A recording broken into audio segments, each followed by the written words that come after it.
હરે કૃષ્ણ માતાજી. હરે કૃષ્ણ. હરે કૃષ્ણ. ખૂબ ખૂબ ધન્યવાદ તમે લોકો બધા જોડાવા માટે. અને આપ સૌનું ખૂબ ખૂબ હૃદયપૂર્વકનું સ્વાગત છે શ્રી શ્રી રાધા ગોવિંદા મંદિર ઇસ્કોન મેંગલુરુ. આજે આપણે ઉપદેશામૃત નો લાસ્ટ ક્લાસ અને શ્લોક 8, 9, 10 અને 11 આપણે આજે લઈશું અને આજે છેલ્લો ક્લાસ છે. તો ચાલો આપણે મંગલાચરણથી ચાલુ કરીશું. ઓમ અજ્ઞાનતિમિરાન્ધસ્ય જ્ઞાનાંજનશલાકયા ચક્ષુરુન્મિલિतं येन તસ્मै શ્રીગુરુવે નમઃ. શ્રીચૈતન્યમનોભીષ્ટં સ્થાપિतं येन भूतले स्वयं रूप कदा मह्यं ददाति स्वपदान्तिकं. वन्देऽहं श्रीगुरुः श्रीयुतापदकमलं श्रीगुरुन् वैष्णवांश्च श्रीरूपं साग्रजातं सहगण रघुनाथान्वितं तं सजीवं साद्वैतं सावधूतं परिजनसहितं कृष्णचैतन्यदेवं श्रीराधा कृष्णपादान् सहगणललिता श्रीविशाखान्वितांश्च हे कृष्ण करुणा सिन्धो दीनबन्धो जगत्पते गोपेश गोपिकान्त राधाकान्त नमोऽस्तु ते. तप्त काञ्चन गौराङ्गी राधे वृन्दावनेश्वरी वृषभानुसुते देवी प्रणमामि हरिप्रिये. वाञ्छाकल्पतरुभ्यश्च कृपा सिन्धुभ्य एव च पतितानां पावनेभ्यो वैष्णवेभ्यो नमो नमः. नमः ॐ विष्णुपादाय कृष्णपृष्ठाय भूतले श्रीमते भक्तिवेदान्त स्वामिनिति नामिने. नमस्ते सरस्वते देवे गौरवाणी प्रचारिणे निर्विशेष शून्यवादी पाश्चात्य देशतारिणे. जय श्री कृष्ण चैतन्य प्रभु नित्यानंद श्री अद्वैत गदाधर श्रीवास आदि गौर भक्त वृंद.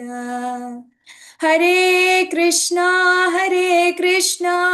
कृष्ण कृष्ण हरे हरे हरे राम राम राम हरे हरे. हरे कृष्ण. હરે કૃષ્ણ. સર્વે વૈષ્ણવોને આપનું ખૂબ ખૂબ હૃદયપૂર્વકનું સ્વાગત છે શ્રી શ્રી રાધા ગોવિંદા મંદિર ઇસ્કોન મેંગલુરુ. તો આજે અત્યારે આપણે એના પહેલા મારે બધાને અનમ્યુટ કરવા પડશે ને. આપણે અત્યાર સુધી 1 થી 7 શ્લોક જોઈ ગયા જે જનરલી વૈદિક ભક્તિના અંદર આવે છે કે તો આપણે વૈદિક ભક્તિ કરીને આપણે આગળ કેવી રીતે ચાલવાનું છે. અને હવે પછીનો જે 8મા શ્લોકથી જે છે અહીંયા ગાડીથી સ્ટાર્ટ થશે રાગાનુગા ભક્તિ. બરાબર. તો અત્યારથી જે વસ્તુ ક્લિયર કરી દઉં કે આ જે સ્ટેજ છે ને રાગાનુગા ભક્તિ, એ સ્ટેજ ઉપર હું નથી અને આઈ થિંક આપણામાંથી કોઈ પણ નથી. જે શુદ્ધ ભક્ત છે, શુદ્ધ વૈષ્ણવ જે છે, ઉચ્ચ સ્તરની જે ભક્તિ છે એ લેવલને અહીંયા ગાડી આજે વાત કરવામાં આવશે. તો હવે આપણાને એવું થાય કે આટલી ઉચ્ચ લેવલની વાત છે તો આપણે શું કરવા જાણવાની જરૂર છે અત્યારે, કારણ કે આપણે તો હજી ત્યાં પહોંચવાનું હજી આપણે વિચારી પણ નથી શકતા. અને એટલી ઉચ્ચ લેવલની વાત અહીંયા ગાડી આજે કરવામાં આવશે. તો આપણે જનરલી જોઈએ કે કોઈ પણ જગ્યાએ આપણે જવું હોય, બરાબર, તો એનો અલ્ટિમેટ ટોચનો ભાગ હોય એને જાણ્યા વગર આપણે કેવી રીતે રસ્તા ઉપર ચાલી શકીએ. આપણો લક્ષ્ય છે આ જગ્યાએ પહોંચવાનું. શુદ્ધ ભક્તિ, રાગાનુગા ભક્તિ તરફ આપણે જવાનું આપણો લક્ષ્ય છે. બરાબર. તો ત્યાં સુધી પહોંચવા માટે આપણને ખબર હોવી જોઈએ કે ટોચ ક્યાં સુધી છે, ક્યાં સુધી આપણે જવાનું છે. જેમ કે આપણે ક્યાં જવું હોય, માઉન્ટ એવરેસ્ટ પર ચડવું હોય, બરાબર? તો માઉન્ટ એવરેસ્ટ ચડવું હોય તો આપણને ખબર હોવી જોઈએ કે માઉન્ટ એવરેસ્ટની ઊંચાઈ જે છેક ઉપર, એની ટોચ જે છે એ કેટલા લેવલે આવેલી છે, મારે ત્યાં આગળ જવા માટે શું કરવું પડશે, કેટલા સાધનોની જરૂર પડશે, બરાબર? કેવી રીતે જવાશે, કયા રસ્તા છે, એ બધું આપણને ખબર પડશે. મતલબ ટોચ લેવલની ખબર હશે તો આપણે ત્યાં જવાનો એક પ્રયાસ કરી શકીશું. તો એવી જ રીતે આપણે આજે જે જ્ઞાન લેવાના છે એમાં એવું જ છે કે આપણે રાગાનુગા ભક્તિ, શુદ્ધ ભગવાનની પ્રેમમય ભક્તિની આજે જે વાત કરવામાં આવે છે એ લેવલ સુધી આપણે પહોંચવાનું છે. હજી આપણે નથી પહોંચ્યા, પરંતુ ક્યારેક ખબર નહીં કયા જન્મમાં તો પહોંચીશું, પરંતુ આપણે એની તૈયારી સ્ટાર્ટ કરી શકીએ. આપણે તો અત્યારે હજી ક્યાં સુધી શું કરવાનો છે? પહેલો શ્લોક, આપણા માટે તો પહેલો જ શ્લોક ત્યાં એપ્લિકેબલ છે, હે ને? વાંચો વેગમ વાળો જ.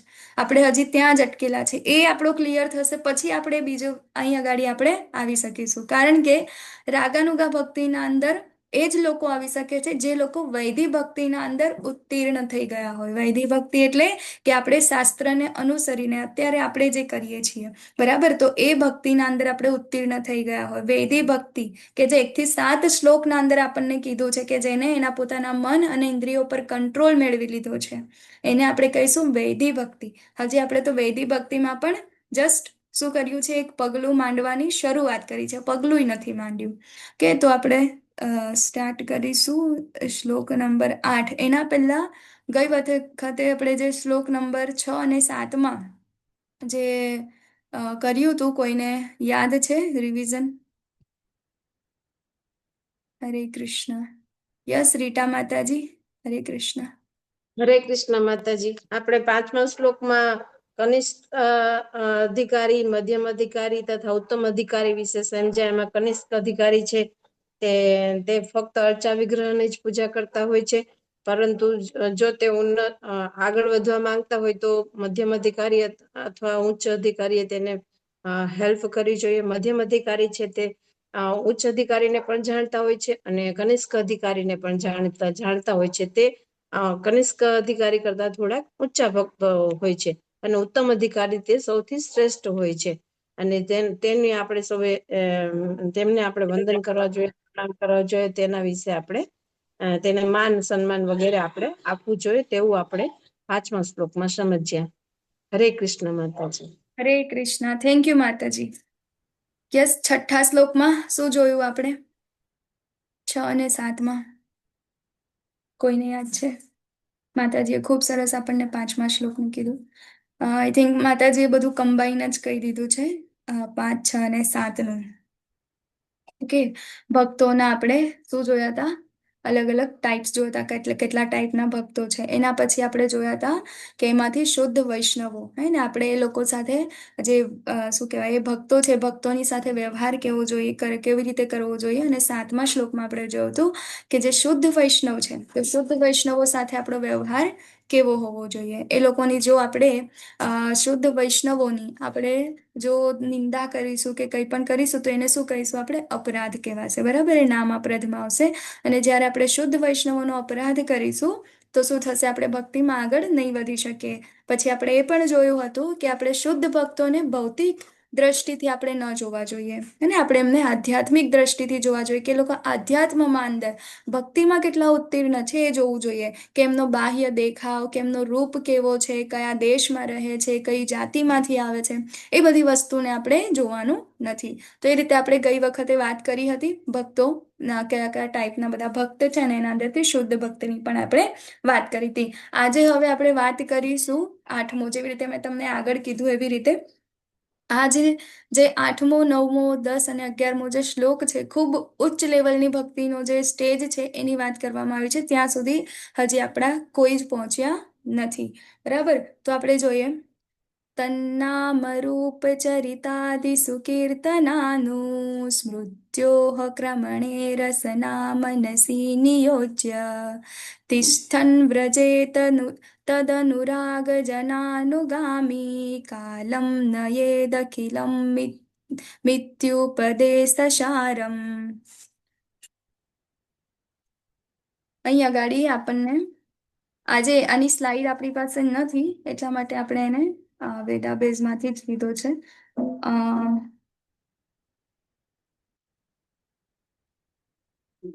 જોઈએ એના અનુવાદમાં પ્રભુપાદ શું કહે છે આપણને.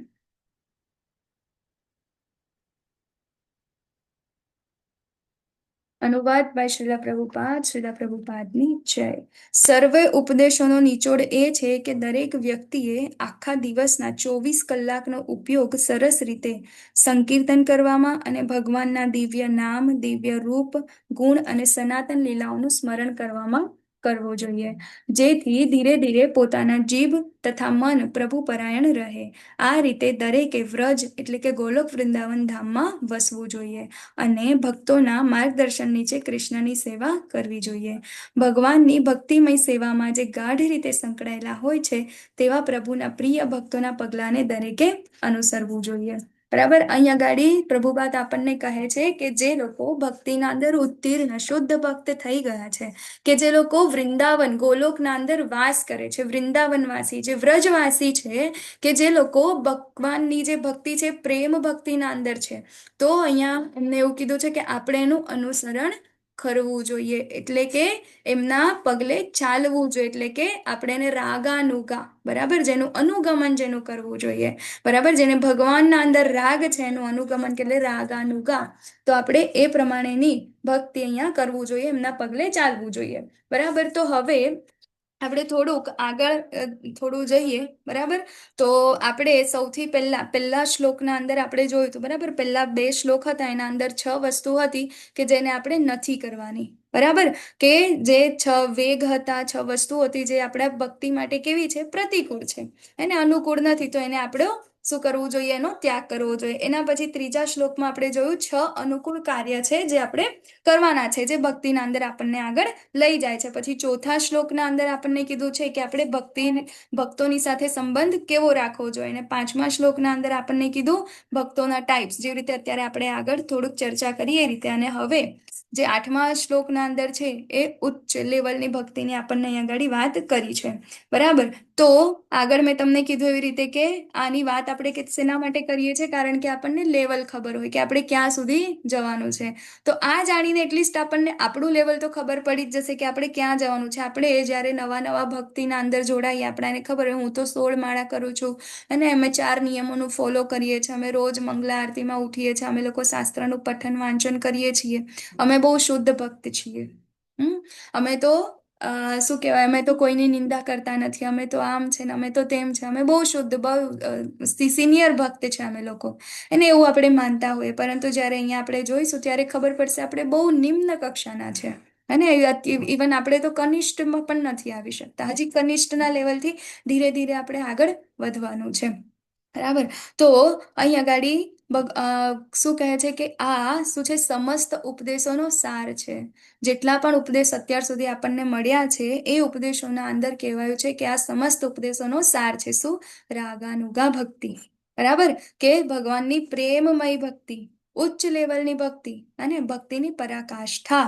તો પરંતુ આપણે આના ઉપર હજી પહોંચી શક્યા નથી. આપણે તો ક્યાં સુધી, આપણે કાર્ય બી અત્યારે શેનું કરવાનું છે, આ અત્યારે ખબર પડશે તો આપણે આ ભક્તિની પાછળ ગાંડું થવાનું નથી, કારણ કે આપણી એટલી લાયકાત જ નથી.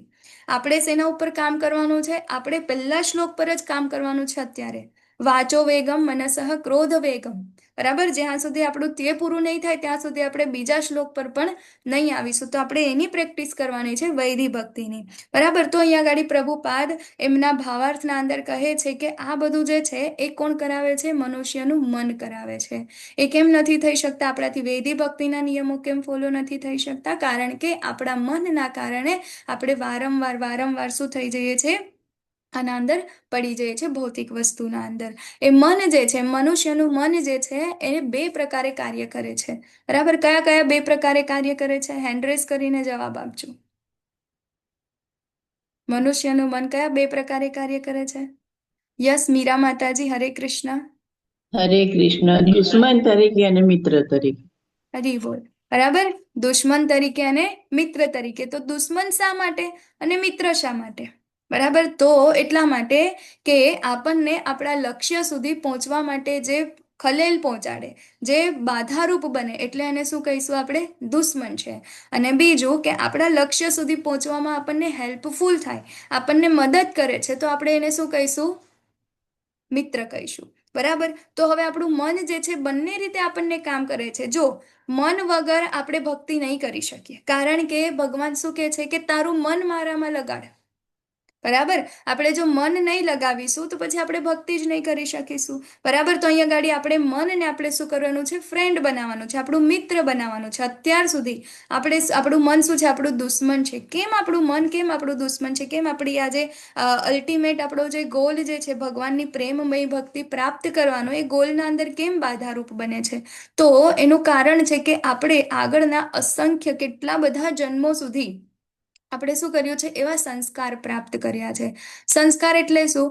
તો સંસ્કાર એટલે કે આપણી ઇન્દ્રિયો જે કાંઈ પણ જોવે છે, જે કાંઈ પણ અનુભવ કરે છે, એ શું થાય છે, એની એક છાપ પડે છે મન ઉપર, અને એને શું કહીશું આપણે, સંસ્કાર. જેમ કે કશું હું જોઉં છું, બરાબર, કશું સાંભળું છું, કશું સ્મેલ કરું છું, કશું ટચ કરું છું, બરાબર. તો આ બધી વસ્તુઓ, કંઈક ખાઉં છું, હે ને, કશું બોલું છું, તો આ બધી વસ્તુઓ જે છે એ શું કરે છે, એ એક છાપ ઊભી કરે છે મન ઉપર, અને આ મનના ઉપર જે છાપ પેદા કરે છે એને શું કહીશું આપણે, સંસ્કાર, સ્મૃતિઓ, બરાબર ને. તો આવી કેટલા જન્મોની સ્મૃતિઓ, કેટલા જન્મોના જે સંસ્કાર જે છે એ આપણા મનના અંદર શું છે, સ્ટોર થયેલા છે, બરાબર. તો હવે કેવી રીતે આ સ્ટોર થયેલા છે? તો આપણને ભગવદ્ ગીતામાં ખબર છે કે જ્યારે આપણે આ શરીરનો ત્યાગ કરીએ છીએ, બરાબર, તો શું થાય છે, આપણું આ મન, હે ને, 3 મન, બુદ્ધિ અને અહંકાર શું બનાવે છે, એક સૂક્ષ્મ શરીર બનાવે છે.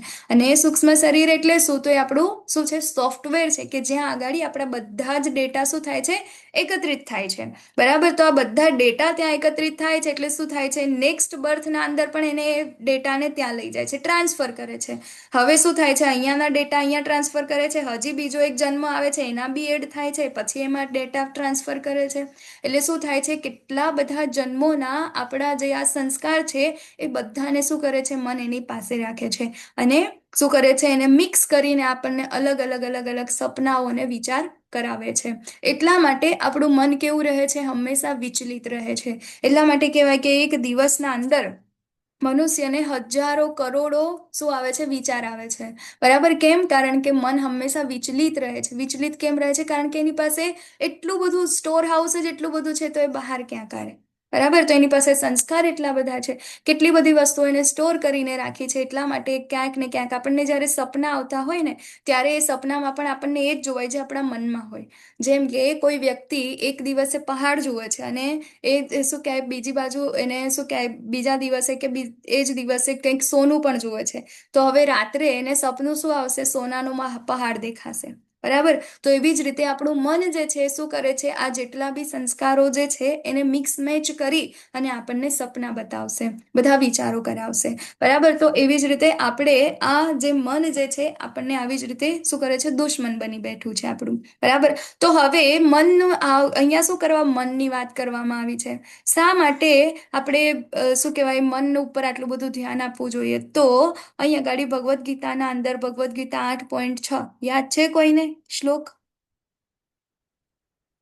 8.6, યમ યમ વાપી સ્મરણ ભાવ,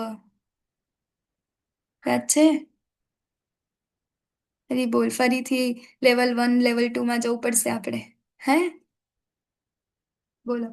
ભગવદ્ ગીતાના અંદર આપણને કી આપેલી છે, ચાવી આપેલી છે, હા, એના ઉપર આપણે કામ કરવાનું છે. શું આપેલું છે આપણને?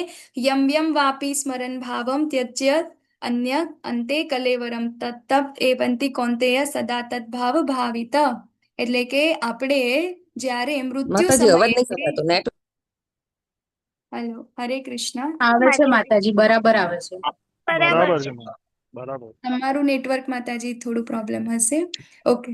તો નેટવર્ક ભગવદ્ ઇસ્યુ છે. ગીતાના અંદર આપણને કીધું છે કે મનુષ્ય મૃત્યુ સમયે જે જે ભાવનું સ્મરણ કરશે એ જ ભાવનું એને નેક્સ્ટ શરીર પ્રાપ્ત થશે, બરાબર. તો હવે આપણો ગોલ શું છે? ફરીથી જન્મ લેવો, ફરીથી ભૌતિક જગતમાં આવવું? હા, નહીં. આપણો તો ગોલ છે ભગવાનની દિવ્ય લીલાઓના અંદર જવાનો, બરાબર. ભગવાનની પ્રેમમય ભક્તિ કરવાનો, ગોલોક વૃંદાવન ધામ જવાનો, બરાબર ને. તો ત્યાં આગળ જવાનો આપણો ગોલ છે. અને આપણે શું કરી રહ્યા છે અહીંયા આગળ? જ્યારે આપણું આ મન જે છે આ બધા વિચારો કરે છે, તો એ વખતે એનો બીજો એ જ બર્થ એને પ્રાપ્ત થાય છે, બરાબર. તો એટલા માટે પ્રભુપાદ આપણને કહે છે કે આપણે આપણા મનને શું કરવું જોઈએ? કૃષ્ણના અંદર લગાડવું જોઈએ, હે ને? તો આપણે જ્યારે આપણા મનને કૃષ્ણના અંદર લગાવીશું ત્યારે શું થશે? આ બધા વિચારો જે છે ઓછા થઈ જશે. આપણે કંઈ કરીશું જ નહીં, બરાબર? વગર કામનું સાંભળીશું જ નહીં.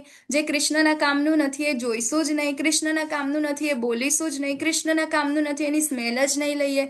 કૃષ્ણના કામનું નથી એ જગ્યાએ જ નહીં જઈએ. કોઈ સ્પર્શ જ નહીં થાય આપણને. તો આપણા અંદર જે સંસ્કારો જે છે એ કેવા થશે? માત્ર ને માત્ર કૃષ્ણ ભાવિત હશે, બરાબર? તો હવે એ મનને આપણે શું કરીશું? ધીરે ધીરે ધીરે એને કૃષ્ણના અંદર લગાવીશું. એટલે કૃષ્ણ ભાવનામૃત આંદોલન આપણું નામ જ એ છે ઇસ્કોનનું, બરાબર?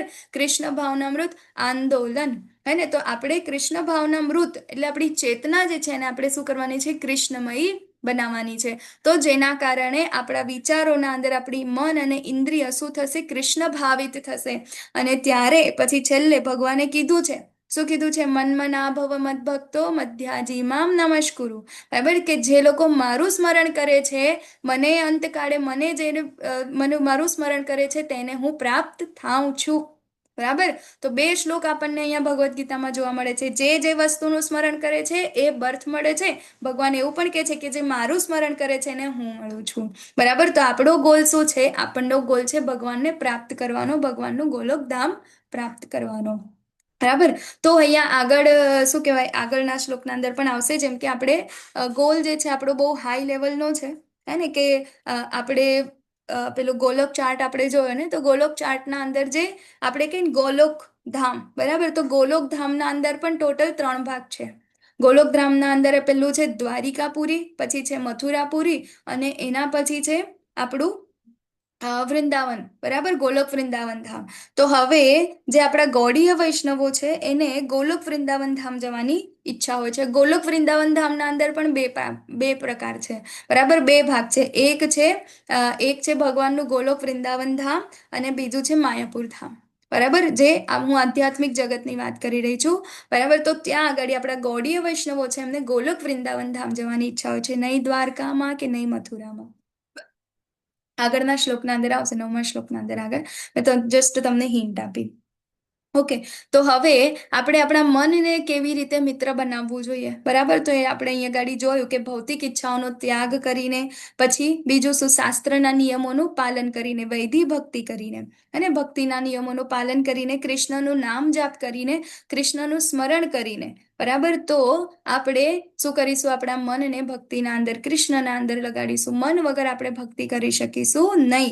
એટલા માટે આપણે આપણા મનને ભગવાનના અંદર લગાડવાનું છે, બરાબર? તો હવે અહીંયા આગળ આપણને વાત કરવામાં આવી છે કે શું કરવું જોઈએ. કીધું છે કે વ્રજવાસ, હે ને? વ્રજવાસ કરવો જોઈએ. અહીંયા પ્રભુપાદ લખે છે. તો વ્રજને વાસીઓ છે, મતલબ વ્રજવાસ એટલે શું? કે ત્યાં આગળ રહીને, વૃંદાવન જઈને. વ્રજ તો સૌથી પહેલા આપણે એ સમજીએ કે વ્રજ એ ખાલી આપણે અત્યારે જોઈએ છે વૃંદાવન, એને વ્રજ નથી કહેવાતું, બરાબર? વ્રજ એટલે કે 84 કોષની અંદર જે આવેલું છે એ આખું જ વ્રજ મંડળ છે, બરાબર? એના અંદર કોઈ પણ જગ્યાએ રહેવું એને કહેવાય છે વ્રજવાસ. પરંતુ આ જસ્ટ એ ભૌતિક દ્રષ્ટિથી છે. અહીં આગળ જે વ્રજવાસની વાત કરવામાં આવી છે એ અહીં આગળ એવું કીધું છે કે ત્યાં આગળ જઈને કોઈ શુદ્ધ ભક્ત એના શરણાગત થઈને એમની સેવા કરવી, એને કહેવાય છે વ્રજવાસ, બરાબર? આપણે શું કરીએ છીએ? કાર્તિકમાં જઈએ છીએ, હા ભાઈ ચલો વૃંદાવન યાત્રા થઈ રહી છે, આપણે જઈએ છીએ. પછી ત્યાં જઈને અને બધા મંદિરોના અંદર દર્શન કરવા જઈશું, પછી શોપિંગ કરવા જઈશું, લોરી બજારમાં જઈશું, અને આ બધું કરીશું. તો આપણે ઘણા બધા અપરાધો કરતા હોઈએ છીએ ત્યાં જઈને, અને એસી હોટલો જોઈએ આપણને, આ જોઈએ તે. તો આપણે ઓરિજિનલ ધામના અંદર જ્યારે જઈએ છીએ ભૌતિક ઈચ્છાઓ સાથે અને એનું મહત્વ જાણ્યા વગર, તો શું કરીએ છીએ? અપરાધ કરીને જ આવીએ છીએ. તો અહીં આગળ એનું જે મેઇન જે ગોલ જે છે વ્રજવાસ, એનો મતલબ છે કે ત્યાં આગળ જઈને જે વ્રજવાસી છે, બરાબર, જે શુદ્ધ ભક્ત છે એના શરણાગત થવું અને એમની સેવા કરવી, એને કહેવાય છે આપણે વ્રજવાસ, બરાબર? તો હવે એને આપણે કેવી રીતે કરી શકીએ? તો એમનું અનુગમન, બરાબર? તો વ્રજવાસીઓનું અનુગમન કરીને આપણે ત્યાં પહોંચી શકીએ છીએ, બરાબર? તો અનુગમન એટલે શું? તો શુદ્ધ અનુરાગી ભક્તનું અનુગમન, બરાબર. તો ટિકિટ ખરીદીને તો કોઈ પણ વૃંદાવન જઈ શકે, હે ને, પરંતુ ત્યાં આગળ જઈ અને શુદ્ધ ભક્તના શરણાગત થવું એને શું કહીશું આપણે? વ્રજવાસ અને એમનું અનુગમન. તો વૈધિક ભક્તિ, બરાબર, આપણે જોઈએ તો વૈધિક ભક્તિ નવા ભક્તો, નવોદિત ભક્તો, આપણા જે આમ ભક્તો માટે છે વૈધિક ભક્તિ. આપણે વ્રજવાસ અથવા તો એ બધી વસ્તુ આપણે હજી નથી કરી શકતા. આપણે તો જસ્ટ શું કરવાનું છે? આપણા જેટલા બી આચાર્યો છે એમને આપણને જેટલા નિયમો આપ્યા છે, જે શાસ્ત્રના અંદર આપણને નિયમો આપ્યા છે વૈધિક ભક્તિના, એને આપણે ફોલો કરવાનું છે. અને શું કરવાનું છે? કેવી રીતે? તો આપણે આપણા મનનું સાંભળવાનું નથી, બરાબર, ભૌતિક ઈચ્છાઓનો ત્યાગ કરવાનો છે, ભક્તિને આ નિયમોનું પાલન કરવાનું છે, ગુરુ અને વૈષ્ણવોની સેવા કરવાની છે, બરાબર. અને ક્રમશઃ શું થશે? આપણને રુચિ જાગૃત થશે. એના પહેલા આપણે આ લેવલ સુધી વ્રજવાસ અને એ બધી વસ્તુના અંદર આપણે પહોંચી શકીશું નહીં, બરાબર. તો જો 3 પ્રકારની વસ્તુ ભક્તિ છે, બરાબર. પહેલું છે વૈધિક ભક્તિ, પછી બીજું છે રાગાત્મિકા ભક્તિ, અને છેલ્લે શું છે? રાગાનુગા ભક્તિ, બરાબર. તો પહેલા આપણે આ વૈધિક ભક્તિની આપણે વાત કરી કે જે શાસ્ત્ર અને આપણા ગુરુએ આપણને જે નિયમો આપ્યા છે, સાધના આપી છે, એના ઉપર આપણે ચાલવાનું, બરાબર. એને કહીશું આપણે વૈધિક ભક્તિ. ઓકે. વૈધિક ભક્તિ પણ એ જસ્ટ ચાલવાનું નથી. 1 થી 7 શ્લોક આપણે જે જોયા, મન અને ઇન્દ્રિયોને કંટ્રોલ કરવાના છે, બરાબર, એની વાત કરવામાં આવી છે. એને વૈધિક ભક્તિ કહેવાય છે. તો એ વૈધિક ભક્તિ થઈ, બરાબર. હવે એના પછીનું સ્ટેજ છે એ છે રાગાત્મિકા ભક્તિ, બરાબર. તો રાગાત્મિકા ભક્તિ, રાગાત્મિકા મતલબ લાસ્ટમાં છે, તો એને હું તમને કહું તો જે વ્રજવાસીઓ જે છે, બરાબર, લાસ્ટ સ્ટેજના અંદર આવે છે. એના પહેલા આવે છે રાગાનુગા, બરાબર, કે જે લોકો ભગવાનની પ્રેમમય ભક્તિના અંદર જોડાયેલા છે, જેમ કે વ્રજવાસી, બરાબર. અત્યારના જે વ્રજવાસી આપણે જોઈએ નહીં, પરંતુ જે ભગવાનને મતલબ એમને કોઈ શાસ્ત્રની જરૂર નથી, શાસ્ત્રને ફોલો કરવાની જરૂર નથી. જેમ કે આપણે જોઈએ તો ભગવાનના ગોપ બાળો, ગોપ સખા છે, તો એ ભગવાનને ગમે તે રીતે એમની સાથે ક્રીડા કરે, ગમે તે રીતે જ્યારે શું કહે ક્રીડા કરે, પેલું ફાઇટિંગ રમતા હોય ને ત્યારે શું કરે? ભગવાનને મુક્કો પણ મારી દે, હે ને. એ પછી શું કરે? એમના મોઢાનું એઠું ખાઈ પણ લે, બરાબર. તો આ બધી વસ્તુઓ છે. તો ત્યાં આગળ આપણે આવું ભગવાન સાથે આવું આદાન પ્રદાન નથી કરી શકતા, પરંતુ એ લોકો કરી શકે છે, કારણ કે ભગવાનની શુદ્ધ પ્રેમમય ભક્તિમાં છે, બરાબર. તો એ લોકો રાગાત્મિકાના લેવલ ઉપર છે. આપણે શું કરવાનું છે? રાગાનુગા, કે એ ભક્તો જે છે એનું શું કરવાનું છે? અનુગમન કરવાનું છે, બરાબર. તો એ કેવી રીતે? તો રાગ માર્ગ ઉપર ચાલવા વાળા જે ભક્તો છે એનું આપણે અનુગમન કરવાનું છે, કે જે પ્રેમમાં છે અને તેમનું અનુગમન, અને બાહ્ય એટલે બહારથી નહીં, સાધના બધાને જોઈ લો, અને શ્રવણ કીર્તન, બરાબર, માળા આરતી, આ બધી વસ્તુ આપણે કરવાની છે, બરાબર. તો જે લોકો ભગવાનની પ્રેમમય ભક્તિમાં છે, એટલે કે રાગાત્મિકા ભક્તિમાં છે, હે ને, એમને ત્યાં સુધી પહોંચવા માટે જે લોકો આ પ્રેમમય ભક્તિમાં છે, આપણે શું કરવાનું છે? એમના પગલે પગલે ચાલવાનું છે. આપણે એમને શું કરવાનું છે? અનુગમન કરવાનું છે. એને રાગાનુગા કહેવાય છે. એટલે અહીંયા ગાડી પ્રભુપાદ કહે છે કે ગોલોક વૃંદાવનમાં વસવું, વ્રજવાસી, બરાબર, એની સેવા કરવી, એમનું અનુગમન કરવું, એને ભક્તોના પગલાને અનુસરવું, એને કહે છે આપણે રાગાનુગા, બરાબર. અને જે ભક્તો છે કયા લેવલ ઉપર છે? રાગાત્મિકા, ભગવાનની શુદ્ધ પ્રેમમય ભક્તિના એના ઉપર છે, બરાબર. તો હવે જેનું મન શુદ્ધ હશે, બરાબર, એ જ લોકો આ વસ્તુ કરી શકશે. મન કેવી રીતે શુદ્ધ થશે? તો મન વૈધિક ભક્તિ દ્વારા શુદ્ધ થશે, બરાબર. તો અહીંયા ગાડી આપણે 8મા શ્લોકના અંદર આટલું જ છે, એનાથી વધારે કશું છે નહીં. તમારી પાસે બુક છે, બુકના અંદર પણ રીડ કરજો, એના અંદર આટલું જ આપેલું છે, બીજું વધારે કશું આપેલું નથી, બરાબર. 8મા શ્લોકના અંદર. અને બીજું કંઈક આપેલું છે, તો એના અંદર જે આપણા ભક્તિ સિદ્ધાંત સરસ્વતી ઠાકુર મહારાજ છે એ એમની ટીકાઓ એવું કહે છે કે 3 પ્રકારની દશાઓ આપણને કહે છે કે શું કહેવાય, ઉચ્ચ લેવલની જે ભક્તિ છે ને એના અંદર તો 3 પ્રકારની દશા એમને કીધી છે: શ્રવણ દશા, વરણ દશા અને સ્મરણાવસ્થા, બરાબર. તો શ્રવણ દશા એટલે શું? તો શ્રવણ દશા એટલે કે ભગવાનની રૂપ ગુણ લીલા, બરાબર, દિવ્ય ભગવાનની રૂપ ગુણ લીલા, એનું આપણે શ્રવણ કરીએ છીએ, એને કહેવાય છે શ્રવણ દશા. હવે આના અંદર આ શ્રવણના અંદર આપણને રુચિ આવે, બરાબર. આ શ્રવણની સાથે આપણને શું થાય છે? આસક્તિ થાય, કે હવે સાંભળવું છે, આસક્તિ થાય, એને આપણે કહીશું વરણ દશા, બરાબર. અને એના પછી છે સ્મરણ દશા, એટલે કે ઉર્મિપૂર્વક ભગવાનના નામ જપ કરી, એટલે બહુ લાસ્ટ સ્ટેજમાં છે કે ભગવાનના નામના અંદર રુચિ આવી. એના પહેલા બી આપણે કઈ વસ્તુઓથી ઘણા તબક્કા છે, કયા છે? તો કૃષ્ણ સ્મરણના તબક્કા. તો આ સ્મરણ દશાના અંદર પહોંચવા માટે બી કયા તબક્કા છે? 5 તબક્કા છે. તો પહેલું સ્મરણ, તલ્લીનતા, ધ્યાન, નિરંતર સ્મરણ અને સમાધિ. બરાબર, તો પહેલું જે શરૂઆતના અંદર આપણને શું થાય, તો કૃષ્ણના સ્મરણમાં વિરામ આવી શકે, પરંતુ પછીથી આ સ્મરણ નિરંતર ચાલ્યા કરે. તો આપણે જ્યારે સ્મરણ કરીએ છીએ વૈદિક ભક્તિ ફોલો કરીને, બરાબર, આ વિચારો આપણે મન અને બુદ્ધિ, હે ને, એને આપણે ઇન્દ્રિય અને મનને આપણે ભગવાનના અંદર લગાડવાનું છે. એ કમ્પ્લીટ શુદ્ધ થઈ જાય એના પછી શું થશે, આપણે સ્મરણ, ભગવાનનું સ્મરણ કરતા રહીશું. પરંતુ ધીરે ધીરે એ સ્ટેજ આવી શકે, ક્યારેક ક્યારેક આપણે ભગવાનને ભૂલી જઈએ એના અંદર, બરાબર, ક્યારેક વિરામ આવી શકે, પરંતુ એને પ્રેક્ટિસ કરતા કરતા કરતા આગળ શું થઈ જશે, એક સ્ટેજ એવો જ આવશે કે જ્યાં આગળ આપણે માત્ર ને માત્ર ભગવાનનું સ્મરણ કરીશું. એ જ્યારે સ્ટેબલ થઈ જશે, નિરંતર સ્મરણ થશે, બરાબર, ત્યારે શું થશે, આપણું ચિત્ત જે છે શું થશે, સ્થિર થઈ જશે. જ્યારે ચિત્ત સ્થિર થઈ જશે એને આપણે કહીશું ધ્યાન, બરાબર. અને જ્યારે ધ્યાન સતત અને અવિરત ચાલ્યા કરે ત્યારે એને આપણે શું કહીશું, અનુસ્મૃતિ, બરાબર. અનુસ્મૃતિ, હવે આ અખંડ અનુસ્મૃતિ જ્યારે ચાલ્યા કરશે કોઈ વિરામ વગર, ત્યારે આપણે એને કહીશું સમાધિ અવસ્થા અથવા તો સ્મરણ દશા. હવે આપણું ચિત્ત, આપણું મન જ્યારે આ લેવલ ઉપર આવી જશે ત્યારે શું થશે, આપણા જે આત્મા છે એ આત્માને પોતાની સ્વરૂપાવસ્થા વિશે ખબર પડવાની ચાલુ થશે. જસ્ટ થિંક, એ વખતે આત્માને એ આપણી જે સ્વરૂપાવસ્થા છે, હું કોણ છું એ જાણ થવાની એને ત્યાં આગળ શરૂઆત થશે, બરાબર. તો પોતાના આ લેવલ ઉપર આવ્યા પછી આત્મા પોતાના ઓરિજિનલ સ્વરૂપને સમજવા માટે શક્તિમાન બને છે અને કૃષ્ણ સાથેનો સંબંધ સંપૂર્ણ અને સ્પષ્ટ રીતે સમજી શકે છે, બરાબર.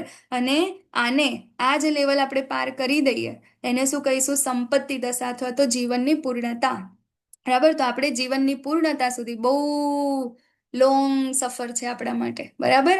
આપણે અત્યારે પહેલા જ શ્લોક ઉપર ચાલવાનું છે, એના પછી આપણે બીજી બધી વસ્તુ, અત્યારે તો વૈદિક ભક્તિ ઉપર જ આપણે ફોકસ કરવાનું છે, બરાબર. તો અહીંયા આગળ આપણો 8મો શ્લોક છે કે જેના અંદર આપણને રાગાનુગા ભક્તિ વિશે આપણને સમજણ આપી છે, બ્રજના અંદર વાસ કેવી રીતે કરવાનો છે એ આપણને સમજણ આપી છે. હવે 9મો શ્લોક.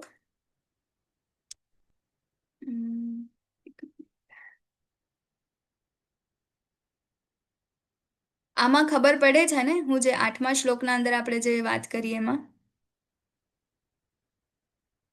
હેન્ડ રેઝ કરજો હા કોઈને. માતાજી. લાસ્ટમાં આપણે ક્વેશ્ચન આન્સર લઈશું, એ વખતે તમે કહી શકો છો.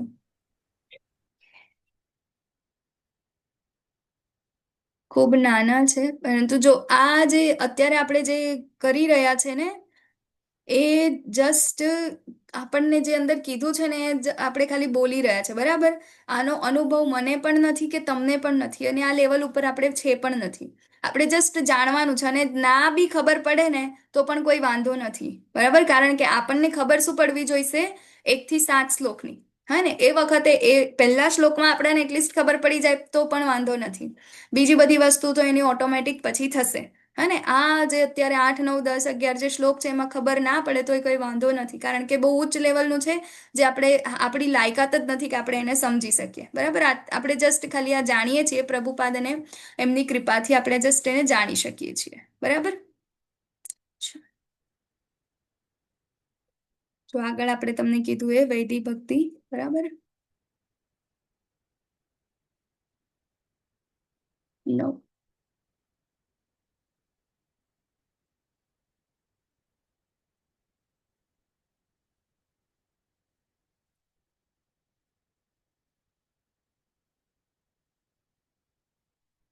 वैकुण्ठाजनितो वरा मधुपुरी तत्रापि रसोत्सवाद वृंदारण्यमुदारपाणिरामण तत्रापि गोवर्धन.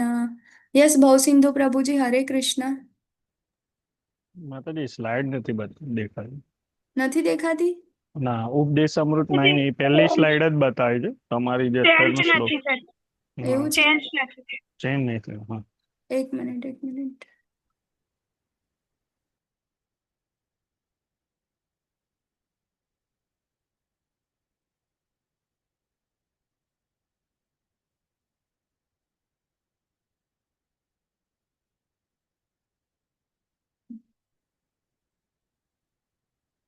હવે દેખાય છે? હા, હવે દેખાય.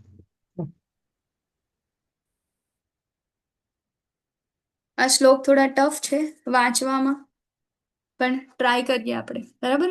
वैकुण्ठजनितो वरामधुपुरी तत्रापि रसोत्सवाद वृन्दारण्यमुदारपाणिरमणात् तत्रापि गोवर्धनः राधाकुण्डमिहापि गोकुलपतेः प्रेमामृताप्लावनात् कुर्यादस्य विराजतो गिरितटे सेवां विवेकिनः कः।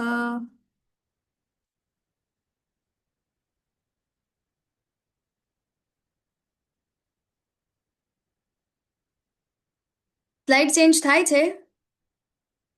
ના માતાજી હા હવે છે. હા માતાજી. ભાષાંતર હવે થાય છે ને? હવે હા હા, ભાષાંતર અત્યારે પછી નહીં આવે. હવે થાય છે. Okay okay. જો એમાં પ્રભુપાદ આપણને ભાષાંતર આપે છે. મથુરા તરીકે ઓળખાતું પવિત્ર સ્થાન વૈકુંઠ દિવ્ય જગત કરતા આધ્યાત્મિક રીતે શ્રેષ્ઠ છે. હવે જો આ શ્લોકના અંદર આપણને શ્રેષ્ઠ સ્થાન કયું છે એ આપણને જણાવવામાં આવ્યું છે. બરાબર. તો અહીંયા એની અલગ શું કહેવાય સીડી વાઇઝ આપણને જોવા મળશે કે મથુરા તરીકે ઓળખાતું સૌથી પહેલું શું છે તો મથુરા તરીકે ઓળખાતું પવિત્ર સ્થાન વૈકુંઠ દિવ્ય જગત કરતા આધ્યાત્મિક રીતે શ્રેષ્ઠ છે કારણ કે ભગવાન ત્યાં દેખાયા હતા. કૃષ્ણના રાસલીલા વિનોદના કારણે મથુરાપુરીથી ચડિયાતું વૃંદાવનનું અતિન્દ્રિય વન છે અને વૃંદાવનના જંગલ કરતા શ્રેષ્ઠ ગોવર્ધન પર્વત છે કારણ કે તે શ્રી કૃષ્ણના દૈવી હાથ દ્વારા ઉચકવામાં આવ્યું હતું અને તે તેમના વિવિધ પ્રેમાળ લીલાઓનું સ્થળ હતું. અને સૌથી ઉપર સર્વોત્તમ શ્રી રાધાકુંડ સર્વોચ્ચ છે કારણ કે તે ગોકુળના ભગવાન શ્રી કૃષ્ણના અમૃતમય પ્રેમથી છલોછલ છે. તો પછી તે બુદ્ધિશાળી વ્યક્તિ કયા છે જે આ દિવ્ય રાધાકુંડની સેવા કરવા તૈયાર નથી, જે ગોવર્ધન પર્વતની તળેટીમાં સ્થિત છે. બરાબર. તો અહીંયા ગાડી આપણને શું કહેવામાં આવ્યું છે કે શ્રેષ્ઠ સ્થાન કયું છે. બરાબર. તો આમ આપણે જોવા જઈએ તો આપણું જે આખું જે બ્રહ્માંડ છે બરાબર તો એ બ્રહ્માંડના અંદર આપણે જોઈએ શું છે આપણું આ ભૌતિક જગત છે બરાબર. તો એક આધ્યાત્મિક જગત બરાબર. તો ભૌતિક જગત કરતા વધારે સારું શું છે તો એ આધ્યાત્મિક જગત બરાબર. તો આધ્યાત્મિક જગતના અંદર બી શું છે વૈકુંઠ બરાબર. તો હવે શું કહેવાય વૈકુંઠ જે છે તો અહીંયા કીધું છે કે વૈકુંઠ કરતા પણ શ્રેષ્ઠ શું છે તો એ છે મથુરાપુરી ધામ. તો હવે ભાઈ મથુરાપુરી ધામ શા માટે એટલું શ્રેષ્ઠ છે? કારણ કે ભગવાને ત્યાં આગળ જન્મ લીધો હતો બરાબર. એમની લીલાઓ કરવા માટે ત્યાં આગળ આવ્યા હતા. તો હવે આ મથુરાપુરી કરતા પણ શ્રેષ્ઠ શું છે તો એના કરતા કારણ કે ત્યાં તો ભગવાન થોડાક જ ટાઈમ રહ્યા હતા. તો એના પછી ભગવાન ક્યાં ગયા હતા તો વૃંદાવનમાં ગયા હતા. વૃંદાવનના અંદર આપણે જોઈએ તો અલગ અલગ 12 વન છે. ત્યાં આગળ ભગવાને લીલાઓ કરી હતી, રાસલીલાઓ કરી હતી હે તો એ શ્રેષ્ઠ છે. હવે કે છે કે વૃંદાવન કરતા પણ શ્રેષ્ઠ શું છે તો એ ગોવર્ધનની તળેટી છે બરાબર. તો ગોવર્ધન શ્રેષ્ઠ છે. ભાઈ કેમ ગોવર્ધન શ્રેષ્ઠ છે? કારણ કે ગોવર્ધનને ભગવાને પોતાના એક હાથના અંદર ઉચકી અને આખા જેટલા બી વૃંદાવનવાસી જે છે એ બ્રજવાસીઓ છે એમને શું આપ્યું હતું ત્યાં શેલ્ટર આપ્યું હતું. અને બીજું ત્યાં એમની સાથે ગાયો ચરાવવા જતા હતા, ત્યાંના ઝરણાઓનું પાણી પીધું હતું, પછી રાધા રાણી અને ગોપીઓ સાથે ત્યાં આગળ એમને ક્રીડાઓ કરી હતી. એટલા માટે ગોવર્ધન શ્રેષ્ઠ છે. એના પછી કે છે કે ગોવર્ધન કરતા પણ શ્રેષ્ઠ શું છે તો ગોવર્ધન તળેટીના અંદર સ્થિત જે રાધાકુંડ છે એ રાધાકુંડ સૌથી શ્રેષ્ઠ છે બરાબર. તો અહીંયા આગળ આપણે જોઈ શકીએ કે આ આધ્યાત્મિક જગત જે છે એ આધ્યાત્મિક જગત એ આપણું આ ભૌતિક વિશ્વ કરતા કેટલું બહુ મોટું છે. મતલબ જેટલું બી છે એના કરતા 3/4 ભાગ જે છે એ શું છે આખું એ આધ્યાત્મિક જગત છે.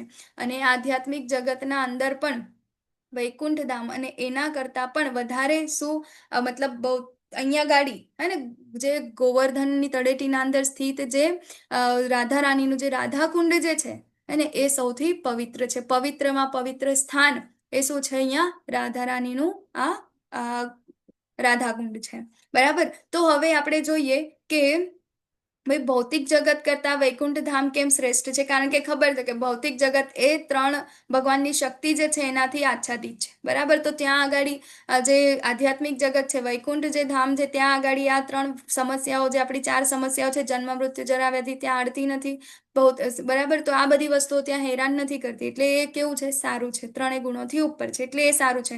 એના કરતા સારું મથુરા કરતા સારું વૃંદાવન કરતા સારું ગોવર્ધન અને ગોવર્ધન કરતા પણ સારું શું છે આપણું રાધાકુંડ બરાબર.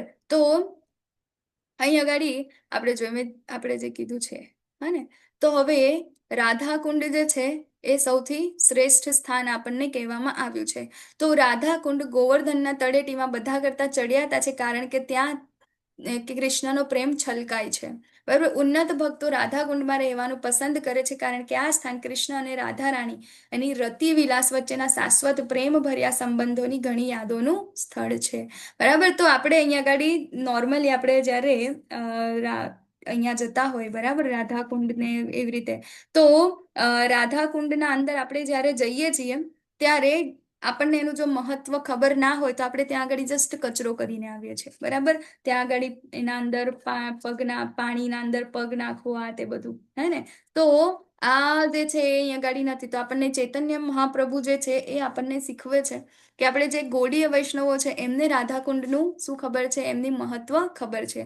એવું કહેવાય કે રાધાકુંડ જ્યારે ચૈતન્ય મહાપ્રભુ ફર્સ્ટ ટાઈમ જ્યારે વૃંદાવનમાં ગયા, પ્રભુપાદ એમની ભાવાર્થમાં લખે છે કે જ્યારે ચૈતન્ય મહાપ્રભુ જ્યારે ફર્સ્ટ ટાઈમ વૃંદાવન ગયા ત્યારે એમને ઘણા સમય સુધી રાધાકુંડ મળ્યો નહોતો, અને સ્પેશિયલી રાધાકુંડ સર્ચિંગ, બરાબર, એને શોધવા માટે જ ગયા હતા.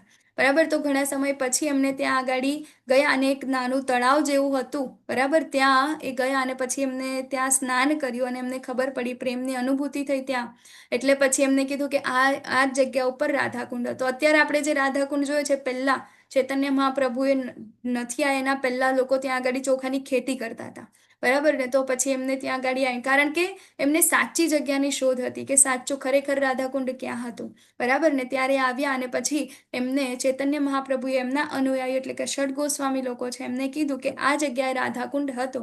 એટલે પછી એમના જે અનુયાયીઓ છે એનો શું કરાવ્યો છે, એમને જીર્ણોદ્ધાર કરાવ્યો, એમને ત્યાં આગળ ખોદાવ્યો અને જીર્ણોદ્ધાર કરાવ્યો. આ જીર્ણોદ્ધાર કરાવ્યો એના અંદર મેન ષડ ગોસ્વામીઓ છે, બરાબર, અને ષડ ગોસ્વામીઓમાં પણ જે એમના લીડર છે રૂપ ગોસ્વામી, બરાબર, અને જે એનું જે રાધાકુંડનો જે શ્રેય જાય છે એ છે આપણા રઘુનાથ દાસ ગોસ્વામી. બરાબર, આપણે જ્યારે રાધાકુંડ જઈએ છીએ ત્યાં આગળ રઘુનાથ દાસ ગોસ્વામીની એક સમાધિ પણ છે, હે ને. તો રઘુનાથ દાસ ગોસ્વામી છે ત્યાં આગળ જ રહેતા હતા, ત્યાં જ વાસ કરતા હતા, અને એમનો જીર્ણોદ્ધાર ને આ બધું પણ એમને કરાવ્યું. તો એક એવી સ્ટોરી પણ છે કે જ્યારે એ વખતે અકબર હતા, બરાબર, ત્યાંના રાજાશાહી એની ચાલતી હતી, તો એ અકબર આવ્યા અને એમને રઘુનાથ દાસ ગોસ્વામીને એવું કીધું કે હું આ જીર્ણોદ્ધારમાં તમને હેલ્પ કરી શકું. ત્યારે રઘુનાથ દાસ ગોસ્વામી કહે છે તમે મને શું હેલ્પ કરી શકો, અને તમારી પાસે એટલી સંપત્તિ જ નથી કે તમે મને આના અંદર હેલ્પ કરી શકો. પછી પેલા જે અકબર છે એને થયું તમે મને આવું કહો છો, એટલી સંપત્તિ નથી મારી પાસે, બોલો તમારે શું જોઈએ છે, એમ કેટલું જોઈએ છે, હું તમને આપવા તૈયાર. ત્યારે રઘુનાથ દાસ ગોસ્વામી એમને એક દ્રષ્ટિ આપે છે, અને ખરેખરું જે આ રાધાકુંડ છે એને જોવાની દ્રષ્ટિ આપે છે અને જોવે છે. તો એ અકબર જ્યારે જોવે છે ત્યારે એને એટલા બધા કિંમતી હીરા જવેરાત અને માણેકોથી સુસજ્જ આ રાધાકુંડ હતું કે ત્યાં આગળ અલગ અલગ સ્તંભ હતા, અને એ સ્તંભના અંદર એટલા કિંમતી હીરા માણેક બધા હતા. તો એના અંદર જે એક માણેક જે હતો ને એની કિંમત કદાચ આ જે અકબર છે એની ટોટલ સંપત્તિ આપી દે ને તો પણ એક માણેકની કિંમત એ ના આપી શકે. એટલું બધું મહત્વનું ને એટલું કિંમતી ત્યાં આગળ હતું. એટલે પછી એને પછી એને રઘુનાથ દાસ કહે છે કે હવે બોલો, હવે કશું કરાવશો એમ.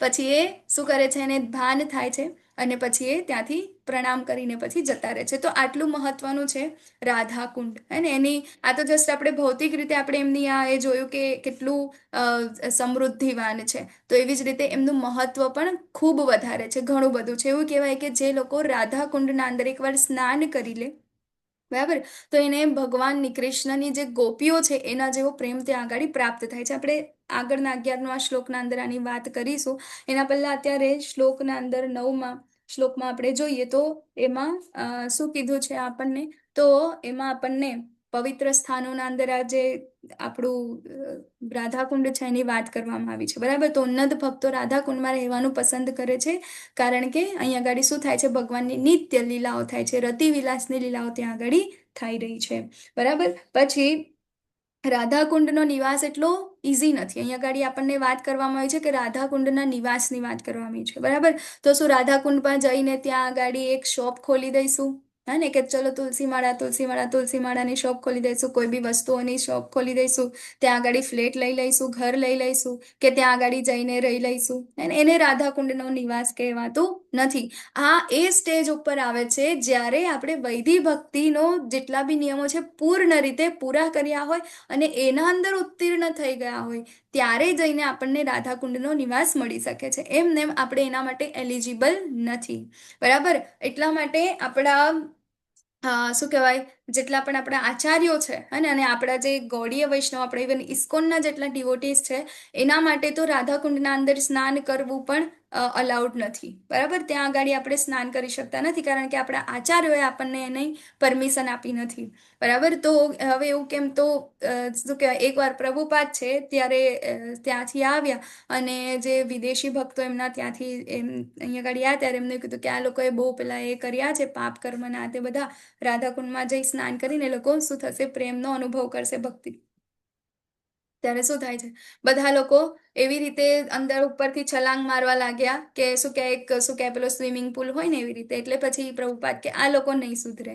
એટલે પછી ત્યારથી પ્રભુપાદે કીધું કે આજ પછી કોઈએ શું કરવાનું છે, અહીંયા આગળ રાધાકુંડ પર જઈને કોઈએ સ્નાન કરવાનું નથી. હે ને, ત્યાં આગળ જઈને આપણે પ્રણામ કરીશું. હે ને, આપણે 10મા શ્લોકના અંદર આવીશું. મારો ટ્રેક ચેન્જ થઈ જાય છે. અરે આપણે 9મા શ્લોકમાં છે અહીંયા આગળ. હે ને, તો એકચ્યુઅલમાં આવશે, મતલબ આ બધું કન્ટિન્યુએશનમાં જ છે એટલા માટે. હે ને, તો અહીંયા રાધાકુંડના અંદર નિવાસની વાત કરવામાં આવી છે. તો એ ક્યારે થશે, આપણે જ્યારે શુદ્ધ હે ને વૈધિ ભક્તિના નિયમોને પાલન કરીને ઉચ્ચ લેવલ ઉપર જ્યારે પહોંચીશું ત્યારે આપણે ત્યાં આગળ નિવાસ કરી શકીશું. બરાબર, તો આમ જે આનું જે મહત્વ છે ગૌડીય વૈષ્ણવો માટે છે. બરાબર, ગૌડીય વૈષ્ણવોના અંદર ખાસ કરીને જે ચૈતન્ય મહાપ્રભુના જેટલા પણ અનુયાયીઓ છે એને રાધાકુંડનું શું કહેવાય, મહત્વ એટલું વધારે ખબર છે. બાકી બીજા સંપ્રદાયના અંદર રાધાકુંડનું એટલું મહત્વ નથી બતાવવામાં આવ્યું એવું પ્રભુપાદ અહીંયા લખે છે. પરંતુ ગૌડીય વૈષ્ણવો માટે રાધાકુંડ ખૂબ મહત્વનો છે અને એનું સન્માન આપણે કરવું જોઈએ. જો આપણી પરંપરા કેટલી ઉચ્ચ લેવલની છે, સ્વયં ચૈતન્ય મહાપ્રભુ જે રાધા કૃષ્ણ પોતે છે, બરાબર, એમને આપણને આ બધી વસ્તુઓ આપી છે અને આટલું જ્ઞાન આપણને આપ્યું છે. આપણા આચાર્યો જે એટલા શુદ્ધ વૈષ્ણવો જે થઈ ગયા છે, આપણે એમના પગલે ચાલવું જોઈએ. અને તો આપણે જે પરંપરામાંથી આવ્યું છે તો સૌથી મહત્વનું છે રાધાકુંડ. તો આપણે ત્યાં આગળ જઈને જ્યારે પણ ત્યાં જવાનો સમય મળે, જ્યારે પણ મોકો મળે ત્યારે શું કરવું જોઈએ, આપણે એને વારંવાર પ્રણામ કરવું જોઈએ, એની પ્રદક્ષિણા કરવી જોઈએ. બરાબર, ત્યાં આગળ આજુબાજુ કીર્તન કરવું જોઈએ, સફાઈ કરવી જોઈએ. અને આપણે હમણાં શું કહેવાય, ઘણા બધા એવા લોકો છે ત્યાં આગળ સ્નાન કરે છે, આ છે તે છે, પરંતુ આપણો ભાવ અલગ છે. બરાબર, બીજા બધા જે કરતા હોય, પરંતુ આપણો ભાવ કેવો છે, અલગ છે. ઘણા બધાને એવું થતું હોય છે કે એમાં સ્નાન કરીને મને પ્રેમ ભક્તિ પ્રાપ્ત થઈ જશે. Not possible. બરાબર, કારણ કે અહીંયા આગળ વાત કરવામાં આવી છે શુદ્ધ ભક્તની. બરાબર, જે લોકો શુદ્ધ અવસ્થામાં પહોંચી જાય છે એના પછી એને આ વસ્તુ કરવાનો એને મોકો મળે છે. એના પહેલા એ લોકો એનાથી એલિજિબલ થતા નથી. Not eligible. બરાબર, આપણે એલિજિબલ નથી, આપણે જસ્ટ પ્રણામ કરીશું. ઓકે, તો હવે એના ત્યાં આગળ વાસ કરવા માટેનો શું કે એલિજિબિલિટી શું છે. બરાબર, પહેલા તો આપણે જોયું એના અંદર ઉત્તીર્ણ થવાનું, અને ચૈતન્ય મહાપ્રભુ જાતે કહે છે એમના શિક્ષાષ્ટકમાં. શું કહે છે, ત્રિનાદપી સુનીચેના તરોરપી સહિષ્ણુના અમાનીન માનદેન કીર્તનીય સદા હરિએ. બરાબર, તો આપણે ત્રીન કરતા પણ કેવું થવાનું છે, નાનું થવાનું છે. બરાબર, સહિષ્ણુતા અને સહનશીલ બનવાનું છે. જ્યારે આપણે આ બધી વસ્તુઓ ફોલો કરીશું, ગુરુની કૃપા થશે, ગૌરાંગની કૃપા થશે, ત્યારે આપણે જઈને શુદ્ધ ભક્તિમાં આગળ વધીશું અને એના પછી કદાચ આપણને આ મોકો મળી શકે ત્યાં આગળ વાસ કરવાનો. એના પહેલા આપણે આ વિચારવું પણ ના જોઈએ.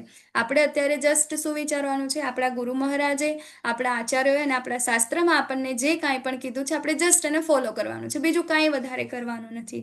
આ ઉચ્ચ લેવલની વાત કરવામાં અહીંયા આગળ આવી છે. એટલે આ લેવલ સુધી આપણે પહોંચવાનો ટ્રાય પણ ના કરવો જોઈએ, કારણ કે આપણે પાછા પડીશું ત્યાંથી. બરાબર, તો અને અપરાધો કરી બેસીશું. હવે નેક્સ્ટ જે છે,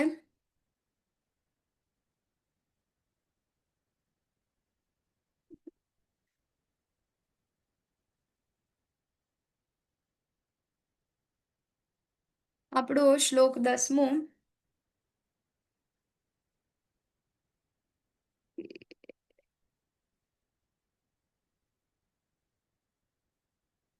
હરે કૃષ્ણ કૃષ્ણ કૃષ્ણ હરે હરે, હરે રામ રામ હરે હરે,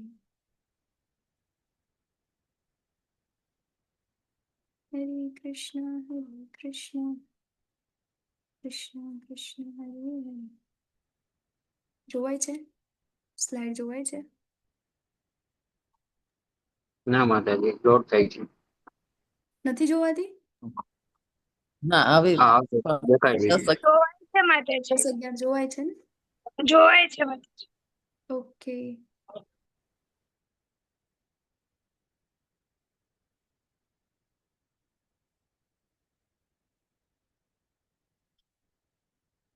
તો આપણે 10મા શ્લોકના અંદર આગળ વધીએ.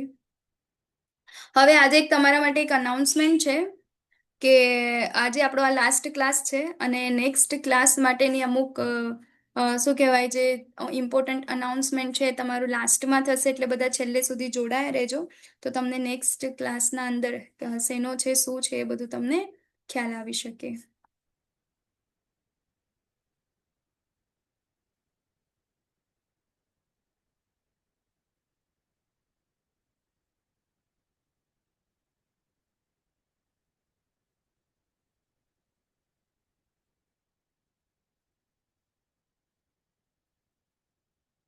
कर्मिभ्यः परितो हरेः प्रियतया व्यक्तिं ययुर्ज्ञानिन. આરતી માતાજી તમારો હેન્ડ રેસ છે. માતાજી સ્લાઇડ ચેન્જ નથી થઈ. શ્લોક નથી દેખાતો? ના માતાજી, શ્લોક ઉપદેશ અમૃત 10-11 લખેલું છે ને, એક જે ઓકે, ચેન્જ નથી થતું માતાજી. એક મિનિટ કરી દઉં.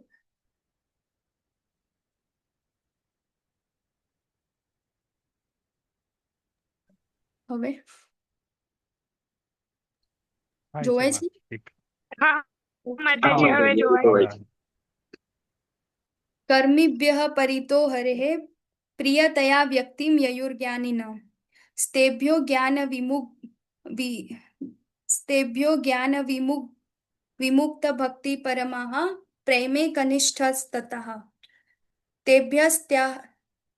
તેભ્યસ્તઃ પશુપાલ પંકજ દ્રશ્યતાભ્યોऽપि सा राधिका प्रेष्ठा તદીય સરસી નામ નાશ્રયેત કહ કૃતિ.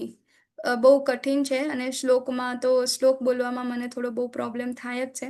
જે લોકોને તમને આવડતો હોય તે લોકો પ્લીઝ કંઠસ્થ કરજો અને શું કહેવાય ટ્રાય કરજો તો થઈ જશે. ઓકે, પણ ઇમ્પોર્ટન્ટ છે આપણે, કારણ કે આપણને આમાં ખબર પડતી નથી. બરાબર, આપણે આ સ્ટેજ ઉપર હજી છે નથી, આપણે જસ્ટ જાણવા માટે આવ્યા છે. ઓકે, તો અહીંયા ગાડી પ્રભુપાદ એમના અનુવાદમાં કહે છે, શાસ્ત્રમાં એવું કહેવામાં આવ્યું છે કે તમામ પ્રકારના ફળદાયી કર્મીઓમાં જે જીવનના ઉચ્ચ મૂલ્યોના જ્ઞાનમાં આગળ વધે છે તે પરમ ભગવાન હરિની કૃપાથી થાય છે.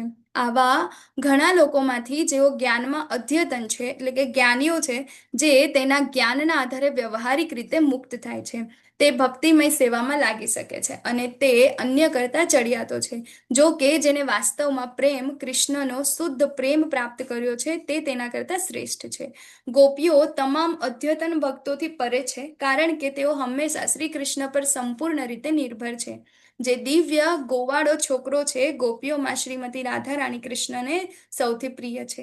તેનીનું કુંડળ એટલે કે તેમનું કુંડ તળાવ ભગવાન કૃષ્ણને એટલું જ પ્રિય છે જેટલું આ ગોપીઓમાં સૌથી પ્રિય છે.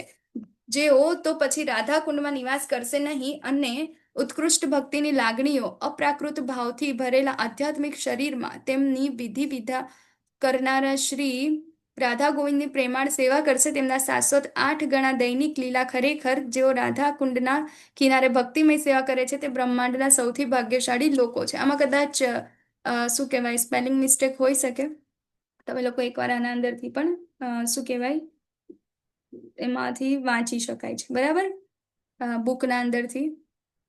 તો આપણે જોયું આગળના શ્લોકમાં 9મા શ્લોકના અંદર શ્રેષ્ઠ સ્થાન. બરાબર, શ્રેષ્ઠ સ્થાન આપણે જોયું કયું? રાધાકુંડ. બરાબર, અને હવે અહીંયા આગળ વાત કરવામાં આવી છે શ્રેષ્ઠ ભક્તની. બરાબર, તો શ્રેષ્ઠ ભક્ત કોણ છે, હે ને? તો અહીંયા શ્રેષ્ઠ જે અહીંયા આપણને જે જોવા મળે છે, બરાબર, તો સૌથી પહેલું આવે છે કર્મી. બરાબર, તો ભગવાનના શું કહે વ્યક્તિમાં શ્રેષ્ઠ કોણ છે? તો કૃષ્ણના સૌથી શ્રેષ્ઠ ભક્ત એટલે ગુણાતીત ભક્ત કોણ છે એની વાત અહીંયા આગળ કરવામાં આવે છે. તો આમાં જોઈએ કે સૌથી જે કહેવાય ને કે કર્મીઓ, બરાબર, આપણે વિકર્મીથી ચાલુ કરીએ બરાબર, જે આપણા લેવલના લોકો છે ત્યાંથી ચાલુ કરીએ તો વિકર્મી કોને કહેવાય?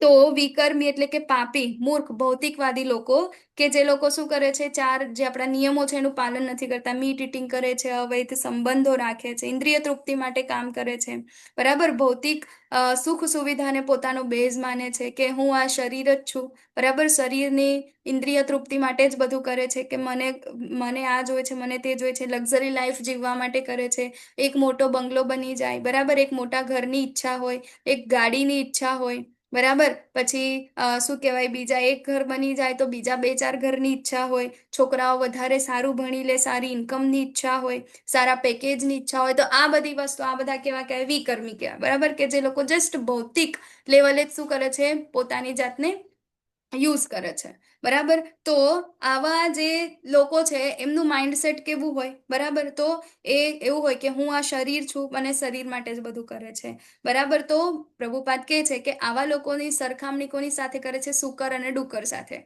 બરાબર, કૂતરા અને ભૂંડની સાથે આની સરખામણી કરે છે, અને કે એ લોકો એમની જેમ જ કાર્ય કરે છે, ખાવું, પીવું, ઊંઘવું, બરાબર, આ એના સિવાય બીજું એ લોકોને કશું કામ જ નથી. તો સુકર અને ડુક્કર જે વૃત્તિ ધરાવે છે, ભૌતિક સુખ પાછળ પાગલ છે, બરાબર, એના માટે અનેક યોજનાઓ બનાવે છે, બરાબર, કે કઈ રીતે હું આ મેળવી શકીશ, કઈ રીતે સારી જોબ મેળવી શકીશ, કઈ રીતે મારું ઘર સારું થઈ જશે, કઈ રીતે મારું આ થઈ જશે. તો એના માટે અનેક પ્રકારની યોજનાઓ બનાવે છે પોતાના ભૌતિક સુખને પ્રાપ્ત કરવા માટે, બરાબર. એટલે પછી શું થાય છે? ફરીથી એ લોકો નિમ્ન કક્ષાના અંદર ફરીથી જન્મ લે છે. ઓકે, તો વારંવાર શું થાય છે? ઉપરના લોકો સુધી નથી જતા, ને આપણે ભગવદ્ ગીતામાં જોઈ ગયા એવી રીતે શું કરે છે? નિમ્ન કક્ષાના અંદર એ લોકો શું કરે છે? ફરીથી ને ફરીથી આવે છે, બરાબર. તો હવે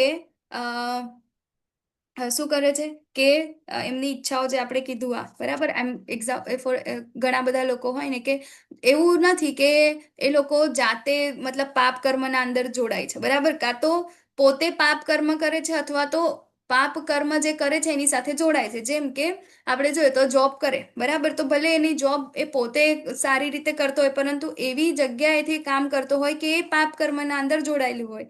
જેમ કે આપણે જોઈએ એક ટુરિઝમ ઇન્ડસ્ટ્રી છે, બરાબર, તો ટુરિઝમ ઇન્ડસ્ટ્રીના અંદર કેટલા બધા અવૈધ સંબંધો આપણને જોવા મળે.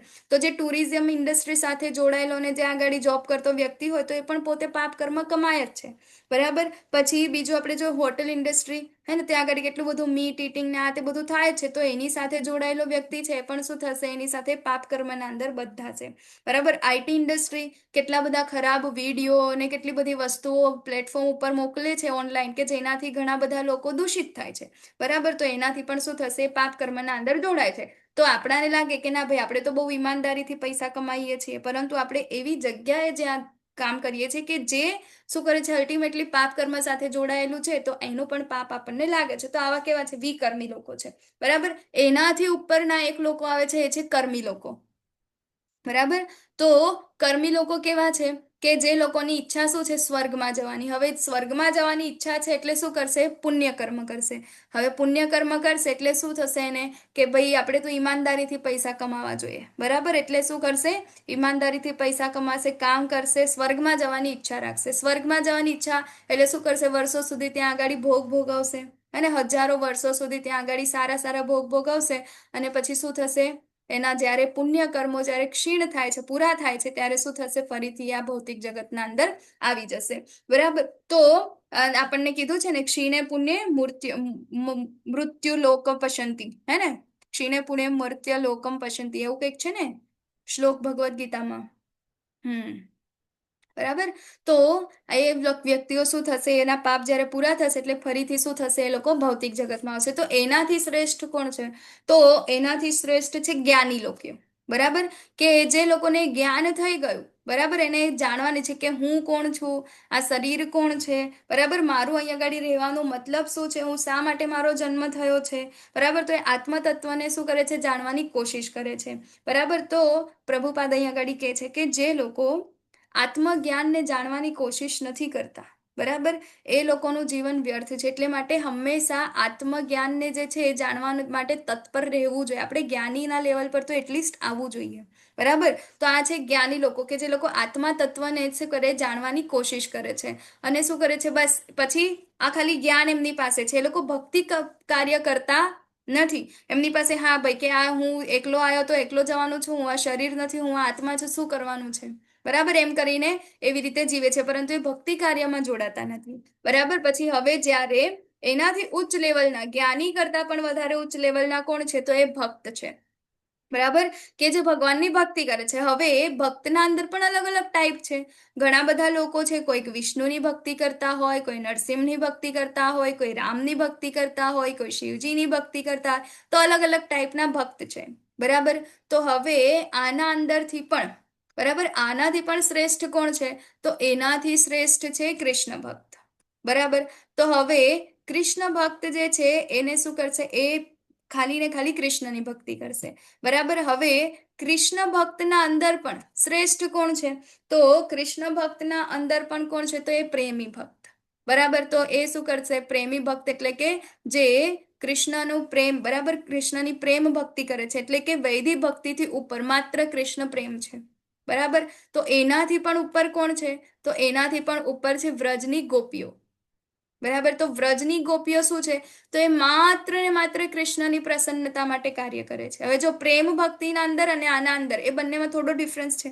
પ્રેમ ભક્ત છે, પ્રેમી ભક્ત છે, એ શું કરે છે, તો એ ભગવાનની પ્રેમમય ભક્તિ તો કરે છે. બરાબર. પરંતુ અહીંયા આગળ આપણને વ્રજ ગોપીઓ જે છે એ શું કરે છે, તો એ માત્ર ને માત્ર કૃષ્ણની પ્રસન્નતા માટે જ કાર્ય કરે છે. એના સિવાયનું બીજું કોઈ કામ જ નથી. બરાબર.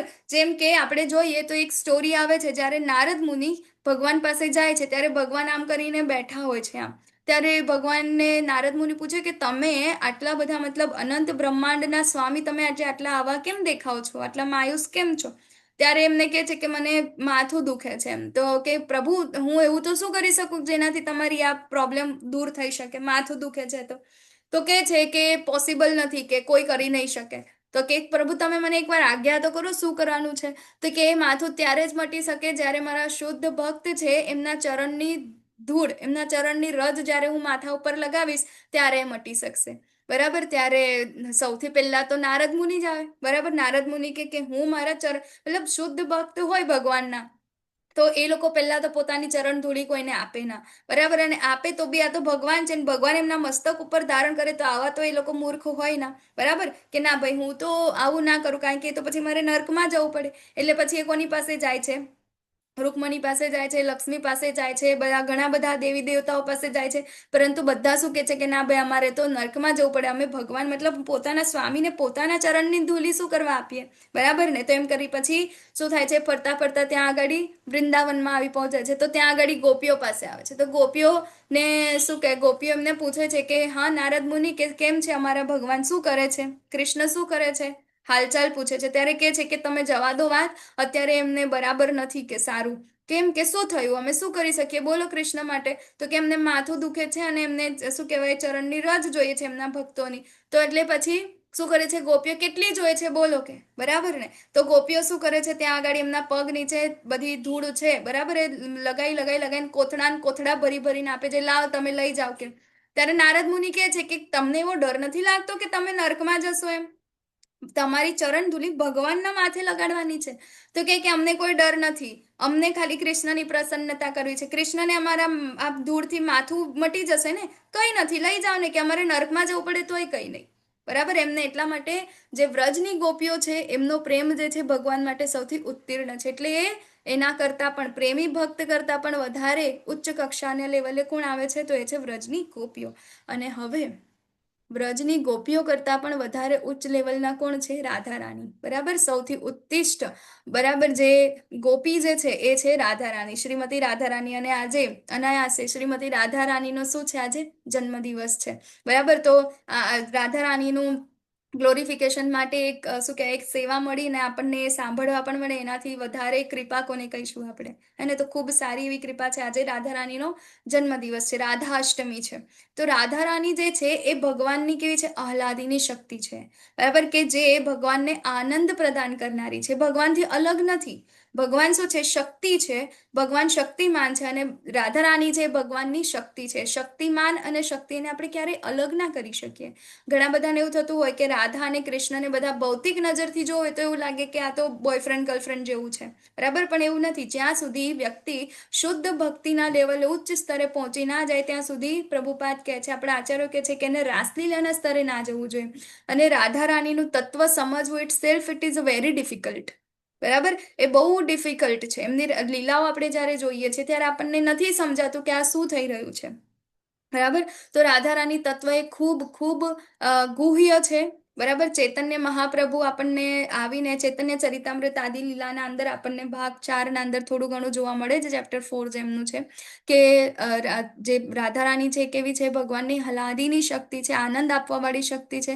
અને ભગવાનનો અહીં અગાડી ફરીથી ચૈતન્ય મહાપ્રભુ તરીકે કૃષ્ણ તરીકે એમનો જન્મ ફરીથી મતલબ અહીંયા ગાડી ફરીથી અહીંયા આવવાનો, ભૌતિક જગતમાં આવવાનો એમનો એક જ એ આધાર હતો, બરાબર, કે પોતાના ભક્તોની સાથે પ્રેમનું આદાન પ્રદાન કરવું. અને જ્યારે ચૈતન્ય મહાપ્રભુ આવે છે, બરાબર, તો જ્યારે કૃષ્ણની લીલામાં જ્યારે ભગવાન કૃષ્ણ આવે છે ત્યારે એમને રાધા રાણીની જે ભક્તિ છે, રાધા રાણીનો જે પ્રેમ છે કઈ લેવલનો છે ભગવાનને પોતાને બી નથી ખબર, હે ને. આમ તો ભગવાન શ્રી કૃષ્ણ છે એને દુનિયાની બધી જ વસ્તુ ખબર છે, એમની પાસે એવું કંઈ જ નથી કે એમને ના ખબર હોય, બરાબર. પરંતુ એક રાધા રાણી એક એવા છે કે એ કયા પ્રકારનો પ્રેમ કરે છે ને એ ભગવાન અનુભવ નથી કરી શકતા. અને એ અનુભવ મેળવવા માટે ભગવાન ફરીથી કેવી રીતે અહીંયા ગાડી ધરાતલ ઉપર આવે છે, શ્રી કૃષ્ણ ચૈતન્ય રૂપે, ને ચૈતન્ય મહાપ્રભુના રૂપમાં ફરીથી આવે છે. શેના માટે? તો આ રાધા રાણીનો પ્રેમ કયા પ્રકારનો છે એનો અનુભવ કરવા માટે, હે ને. તો અહીંયા ગાડી આપણે એ જોઈએ તો શ્રીમતી રાધા રાણી જે છે, હે ને, એ કેવી છે? એકદમ ઉચ્ચ કક્ષાના એ ભગવાનના ભક્ત છે, બરાબર. તો અહીંયા ગાડી રાધા રાણીનો મહિમા આપણને કીધો છે, હે ને. તો તમામ ગોપીઓમાં સર્વોચ્ચ કોઈના દ્વારા શ્રેષ્ઠ ન થઈ શકે. કૃષ્ણ પણ તેમની દિવ્ય લાગણીઓની ઊંડાઈને સમજી શકતા નથી, બરાબર. તો એટલા માટે અહીંયા ગાડી આપણને રાધા રાણી જે છે સૌથી શ્રેષ્ઠ ભક્ત છે ભગવાન કૃષ્ણના, બરાબર. તો આપણે જે ગૌડીય વૈષ્ણવો છે એ લોકો શું કરીએ છીએ? રાધા રાણીને આપણે શું કહેવાય, ખુશ કરવાને આપણે ટ્રાય કરીએ છીએ, બરાબર. રાધા રાણીનું એક જ કામ છે, એ છે ભગવાન કૃષ્ણની સેવા, ભગવાનની ખુશી, બરાબર, ભગવાનની પ્રસન્નતા માટે એ બધું જ કરે છે. એટલે આપણે શું કરીએ છીએ? રાધા રાણીને આસિસ્ટ કરવાનું કામ કરીએ છીએ, બરાબર. જો કૃષ્ણની સાથે રાધા રાણી ના હોય તો આપણને કૃષ્ણની કોઈ જરૂર નથી, બરાબર. તો આપણો ભાવ એ છે આપણે રાધા રાણીને આસિસ્ટ કરી શકીએ. શેના અંદર? તો ભગવાનની સેવાના અંદર, કારણ કે આપણે દાસ્ય, હે ને, આપણું કામ શું છે? ભગવાનની આપણે દાસ્ય ભાવના અંદર ભગવાનની સેવા કરીએ છીએ, બરાબર.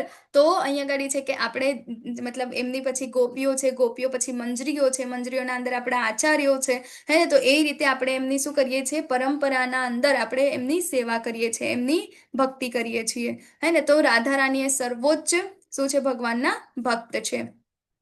હવે અહીંયા ગાડી 11મો જે શ્લોક છે એના અંદર વાત કરવામાં આવી છે રાધા કુંડની, બરાબર. સર્વોચ્ચ ભક્ત કોણ છે? રાધા રાણી, શ્રીમતી રાધા રાણી, અને એમનું જે રાધા કુંડ, બરાબર. તો અહીંયા ગાડી વાત કરવામાં આવી છે જે ઉચ્ચ લેવલનું છે કે ઉત્તીર્ણ થવું હોય આપણે, હે ને, તો ત્યાં આગળ શું કરવાનું છે? તો રાધા કુંડના અંદર નિવાસની વાત કરવામાં આવી છે, બરાબર. તો રાધા કુંડના અંદર નિવાસ આગળ કીધું એવી રીતે કે આપણે ત્યાં કોઈ પણ પ્રકારનું ફ્લેટ કે ઘર લઈને કે દુકાન ખોલીને આપણે રાધાકુંડનો શું કરી શકીએ? ત્યાં એ કરી શકતા નથી, નિવાસ કરી શકતા નથી.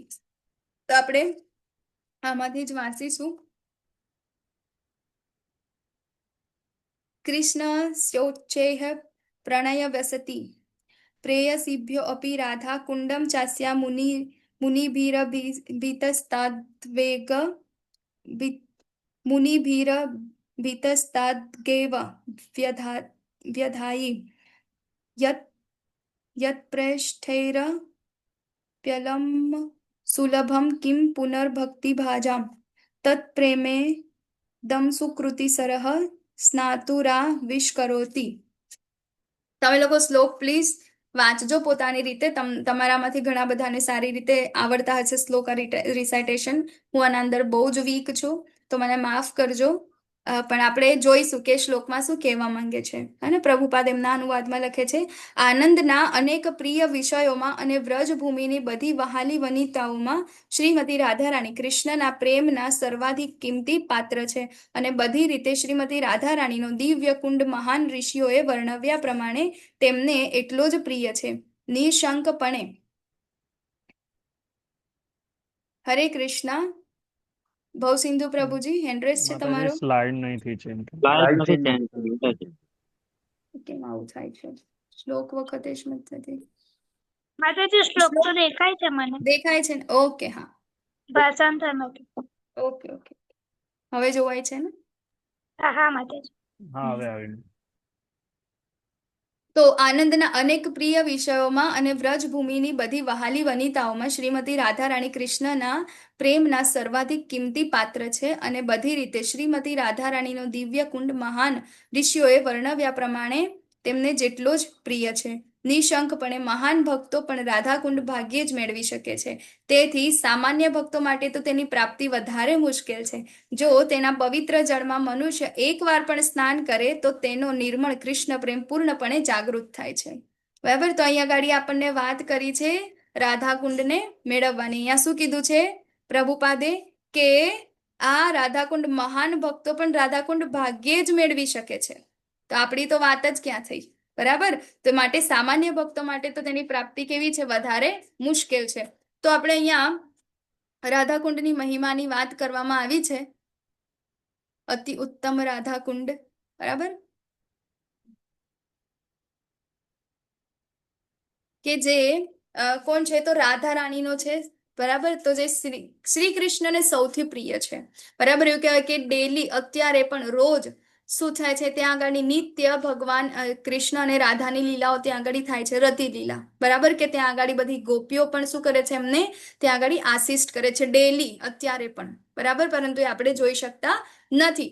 અને કૃષ્ણને રાધા જેટલી જ પ્રિય છે. એટલે ભગવાનનું જે આ રાધા કુંડ જે છે એ ભગવાનને રાધા રાણી જેટલા પ્રિય છે એટલો જ પ્રિય એમને આ રાધા કુંડ છે. એટલે ભક્તિમય સેવામાં સંપૂર્ણપણે રોકાયેલા મહાન વ્યક્તિત્વો દ્વારા પણ ખૂબ જ ભાગ્યે જ પ્રાપ્ત થાય છે. બરાબર, જો ભક્ત એકવાર રાધાકુંડમાં સ્નાન કરે તો ગોપીઓના પગલે કૃષ્ણ પ્રત્યેનો શુદ્ધ પ્રેમ તરત જ વિકસિત થાય છે. બરાબર, તો શું આપણે બધાએ ત્યાં આગળ જઈને આપણે ક્યારેક મોકો મળે રાધાકુંડ જવાનો તો આપણે ત્યાં સ્નાન કરવું જોઈએ? નહીં. બરાબર, અહીંયા આગળ એમને કીધું છે કે હા, સ્નાન કરવાથી શુદ્ધ પ્રેમ પ્રાપ્ત થાય છે, પરંતુ આપણે એના માટે એલિજિબલ નથી. બરાબર, તો શુદ્ધ મહાન ભક્તો છે એ લોકો પણ આને પ્રાપ્ત નથી કરી શકતા. તો આપણે તો વિચારવું પણ ના જ, આપણા તો વિચારમાં પણ ના. આપણે જસ્ટ પ્રણામ કરવાના, પરિક્રમા કરવાની, સફાઈ કરવાની, કીર્તન કરવાનું, બીજું કાંઈ નથી કરવાનું. બરાબર, તો આપણે આપણા આચાર્યો આપણને જે કીધું છે, અને જો કોઈને એવું લાગે કે હું બહુ શુદ્ધ ભક્ત બની ગયા છે, મહાન બની ગયા છે, તો તમે ગુરુ અને આચાર્યોની પરમિશન સાથે તમે ત્યાં આગળ સ્નાન કરી શકો. એ પણ એના અંદર 3 ડૂબકી લગાવીને પછી બહાર આવવાનું છે. ખૂબ એનાથી. બરાબર, પરંતુ આ બહુ ઉચ્ચ લેવલનું છે, આપણે કરવાની જરૂર બી નથી. બરાબર, તો રાધા કુંડના અંદર સ્નાન રૂપ ગોસ્વામી કહે છે કે શક્ય એટલી વખત ભક્તિમય સેવાના અમલમાં સૌથી મહત્વની વસ્તુ છે. ચેતવણી આપે છે કે રાધાકુંડ ભાગ્યે જ પ્રાપ્ત થાય છે. બરાબર, મહાન ઋષિ નારદ જેવા ભક્તો જે છે ને એમને ઘણા બધા, મતલબ દેવી દેવતાઓ પણ લાલાહિત છે રાધાકુંડને મેળવવા માટે. હે ને, જે અત્યારે આપણું જે રાધા કૃપા કટાક્ષ સ્તોત્ર છે એ ભગવાન કોના દ્વારા ગવાયેલું છે ખબર છે કોઈને? શ્રી રાધા કૃપા કટાક્ષ સ્તોત્ર. ઓકે, આજે તમે ઘણા બધા સાંભળશો કદાચ. બરાબર, શિવજી દ્વારા બોલાયેલું છે અને ત્યાં જ રાધાકુંડ ઉપર જ. બરાબર, તો શિવજી જેવા જે મહાન ભક્તો, જે મહાન વૈષ્ણવો છે, એમને પણ રાધા રાણીની કૃપા જોઈએ છે. બરાબર, એ કૃપા કટાક્ષ સ્તોત્રના અંદર એવું જ કહે છે કે તમે અમને આ કૃપા પ્રદાન કરો.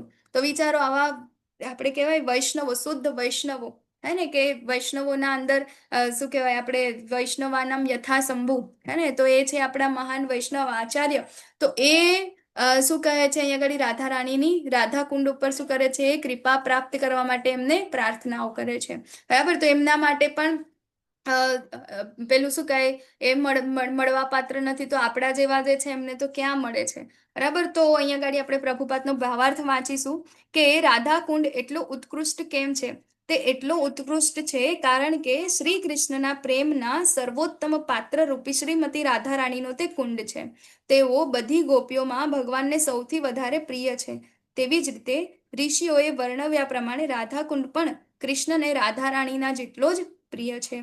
ખરેખર કૃષ્ણનો પ્રેમ રાધાકુંડ માટે તેમજ રાધા રાણી માટે બધી રીતે સમાન છે. એટલે કૃષ્ણ માટે રાધા રાણી અને રાધાકુંડ બંને કેટલું છે સમાન જ છે, બરાબર, કોઈ અંતર નથી.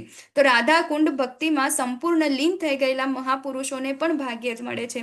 તો વૈદિક ભક્તિ કરનારા સામાન્ય ભક્તોની તો વાત જ શી કરવી, બરાબર. અહીંયા ગાડી આપણને કે છે આપણે શું કરવાનું છે, વૈદિક ભક્તિમાં હજી તો ઉત્તીર્ણ થવાનું છે. અને આપણે તો વૈદિક ભક્તિમાં હજી એક પગલું નથી મૂક્યું, બરાબર. વાંચો વેગમ વાળો ત્યાંથી જ હજી આપણે તો એના ઉપર જ કામ કરવાનું છે. તો આપણા માટે તો આ વિચારવાનું પણ નથી. એમ કહેલું છે કે જો ભક્ત એક વખત રાધાકુંડમાં સ્નાન કરે તો ગોપીઓની જેમ તેને પણ કૃષ્ણ માટે તરત જ નિર્મળ પ્રેમ પ્રાપ્ત થાય છે. શ્રીલ રૂપ ગોસ્વામી ભલામણ કરે છે કે જો મનુષ્ય કાયમ માટે રાધાકુંડના કાંઠે ન રહી શકે તો પણ તેને શક્ય એટલી વધારે વખત રાધાકુંડમાં સ્નાન કરવું જોઈએ. ભક્તિ કરવામાં આ સૌથી વધારે મહત્વની બાબત છે. આ સંદર્ભમાં શ્રીલા ભક્તિ વિનોદ ઠાકોર લખે છે કે રાધા રાણીની સખીઓ અને મંજરીઓની પાછળ પાછળ ભક્તિમાં આગળ વધવા માટે જેમને રસ છે તેમને માટે રાધાકુંડ શ્રેષ્ઠ સ્થળ છે. જે જીવાત્માઓ આધ્યાત્મિક દેહ ધારણ કરીને ભગવાનના દિવ્ય ધામ ગોલોક વૃંદાવન ધામમાં ઘરે પાછા ફરવા આતુર છે તેમણે રાધાકુંડ પાસે રહેવું જોઈએ અને શ્રી રાધાની અંગત દાસીઓને શરણે જઈને તેમના માર્ગદર્શન હેઠળ સતત રાધા રાણીની સેવા કરવી જોઈએ.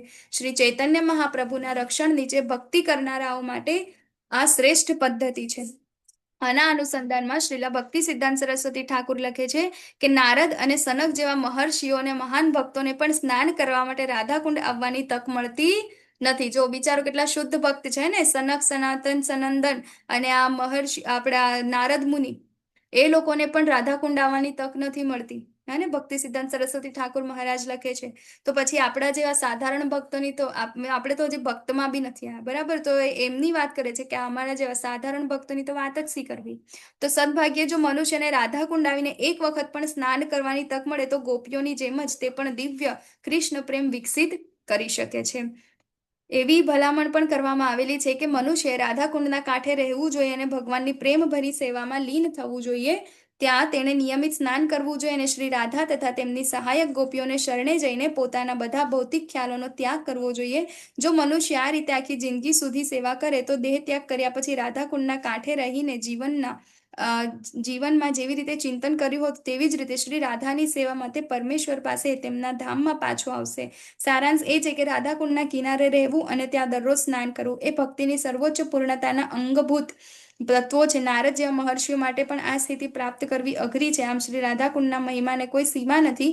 રાધાકુંડની સેવા કરીને ગોપીઓના સનાતન માર્ગદર્શન નીચે શ્રીમતી રાધા રાણીના સહાયક બનવાની તક મેળવી શકાય છે, બરાબર. તો આપણો એમ શું છે, ટાર્ગેટ શું છે? રાધા રાણીની સેવા કરવાનો, બરાબર. એમના અંગતમાં સેવા કરીને આપણે ભગવાનની સેવા કરી શકીએ. પરંતુ અહીંયા ગાડી એ વસ્તુ છે કે આપણે જેટલા પણ ઇસ્કોનના ડિયોટી છે, જે ગૌડીય વૈષ્ણવો છે, એના માટે રાધાકુંડના અંદર જઈને કોઈ નિવાસ મતલબ ત્યાં આગળ રહેવાનું એવું નથી. આપણે ત્યાં આગળ જઈને પ્રણામ કરવાના છે, ત્યાં આગળ સ્નાન નથી કરવાનું, બરાબર. આપણને જો આપણા ગુરુ, બરાબર, આપણને એવું કહેતા હોય કે હા આપણે અહીંયા આગળ સ્નાન કરી શકીએ તો આપણે કરી શકીએ. પરંતુ ઇસ્કોનના અંદર કોઈ પણ ભક્તને, કોઈ પણ વ્યક્તિને ત્યાં આગળ સ્નાન કરવાની પરમિશન નથી, બરાબર. તો જો આપણને લાગે કે આપણે શુદ્ધ ભક્તિમાં ઉત્તીર્ણ થઈ ગયા છે, પછી આપણે એ વસ્તુ આપણા ગુરુને પૂછીને આપણે કરી શકીએ, બરાબર. ત્યાં સુધી આપણે એ વસ્તુને કરી શકતા નથી. તો અહીંયા ગાડી આપણો જે શ્લોક 8, 9, 10 અને 11 જે છે અહીંયા કમ્પ્લીટ થાય છે, બરાબર. જેને આપણે અહીંયા જાણવાની ટ્રાય કરી છે અને સમજવાની ટ્રાય સહેજ પણ નથી કરી. એક વસ્તુ એ થોડી સમજવાની છે કે આપણે અહીંયા જસ્ટ ખાલી બધું જાણવાની ટ્રાય કરી છે, સમજ્યા નથી. કારણ કે સમજ પડે એવું છે પણ નહીં, બરાબર. મને સમજ નહીં પડે, તમને બી સમજ નહીં પડે. ઓકે, તો અનાઉન્સમેન્ટ છે તમારા માટે. 1 મિનિટ, હું એમને બોલાવી દઉં. અહીંયા આપણો ક્લાસ જે છે આપણા એનું માય નેક્ટર ઓફ ઇન્સ્ટ્રક્શન અહીંયા કમ્પ્લીટ થાય છે અને